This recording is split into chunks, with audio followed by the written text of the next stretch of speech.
Hello friends, வாங்க ஈஸியாக டேஸ்டியாக எம்மியாக பள்ளிப்பாளையம் சிக்கன் எப்படி செய்யுதுன்னு பார்க்கலாம். ரொம்ப ரொம்ப ஈஸி. என் தங்கச்சி வீட்டில் சாப்பிட்டு எனக்கு பிடிச்சதுனால நான் இது செய்கிறேன். ஒரு பேன் வச்சுட்டு அதில் நல்லெண்ணெய் போட்டுட்டு அதில் விதை நீக்கின காஞ்ச மிளகாய், கருவேப்பிலை, சின்ன வெங்காயம், கண்டிப்பாக சின்ன வெங்காயம் தான் போடணும்.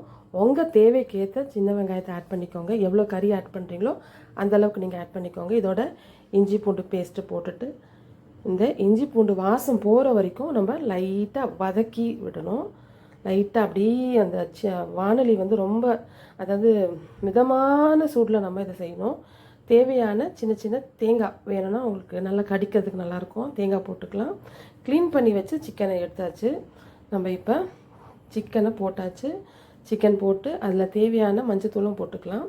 இதில் வந்து மிளகாத்தூள்லாம் ஆட் பண்ணல, வெறும் அந்த காஞ்ச மிளகாலே அந்த ஃப்ளேவர் மாதிரி இருக்குது பாருங்கள், சூப்பராக. இப்போ தேவையான உப்பு போட்டாச்சு.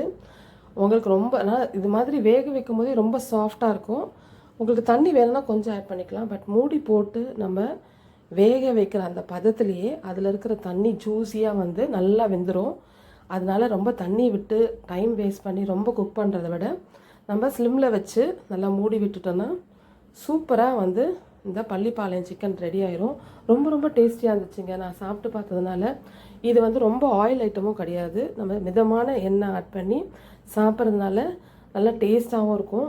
நம்ம வந்து ஒரு ஸ்நாக் மாதிரி கூட சாப்பிட்லாம். இதை ரொம்ப ரொம்ப டேஸ்ட்டாக இருக்குது. நீங்களும் இதை ட்ரை பண்ணி உங்கள் வீட்டில் செஞ்சு சாப்பிட்டு பாருங்கள். இதோட ரிவ்யூஸை நீங்கள் ஆட் பண்ணுங்கள். So have a nice day.